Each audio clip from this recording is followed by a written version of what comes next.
new Career Builder report finds fewer things stress Americans out more than finding a new job. 43% of workers surveyed said a blind date would be less stressful.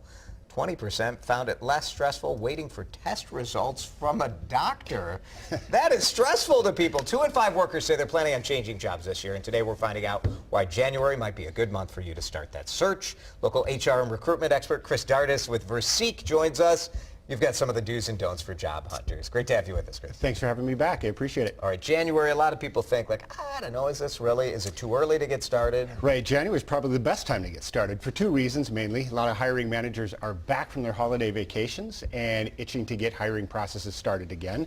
And secondly, January is typically the beginning of the fiscal year for a lot of companies, so budgets are refreshed and companies really want to get positions filled so they can have a good first and second quarter. How important is using a tool like LinkedIn? Well, so let's go, a couple of do's and don'ts for each of these, but LinkedIn, in my opinion, is probably the most important tool that you can use.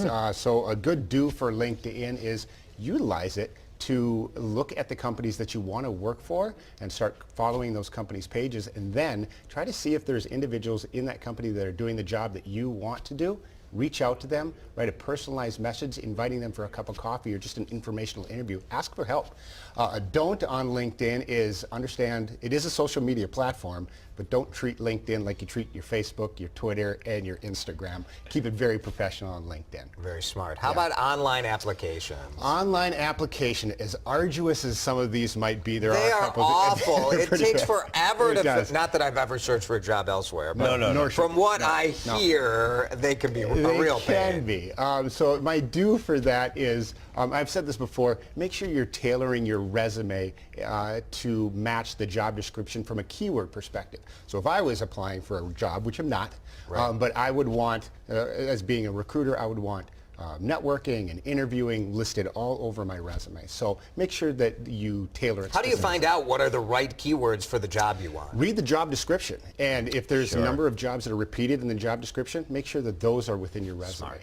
From a don't perspective, from an applications, don't necessarily use the auto-population feature that brings everything from your resume into the application. Take the extra 5, 10 minutes, 30 minutes, 40 minutes, just fill it in. It'll treat you better. Real quick here, one of the most stressful things I think about this process is the job interview itself. What are some do's and don'ts there? You're right. Well, number one, if you do get a job interview in this market, congrats, because it's very, very competitive right now. But the number one do, I would say, do some research not only on the company or on the job that you're interviewing for, but most importantly with the individual that you're going to be interviewing with. If you can understand that person's background from where they went to school to interests, you're going to be able to develop rapport a lot quicker in the interview. So that's a huge do for me. Hot jobs this year? Hot jobs. I would say the hot jobs in 2018 are anything involved with STEM, so science, technology, engineering, and math, right? Everything from biomedical engineers all the way to software, computer programmers, and analyst roles are big. Financial analysts as well as business analysts are pretty big. Outside of STEM, probably home healthcare professionals. Sure. Yep. Yeah, very good. Cool. Chris, thank you so much. Thanks for having me, guys.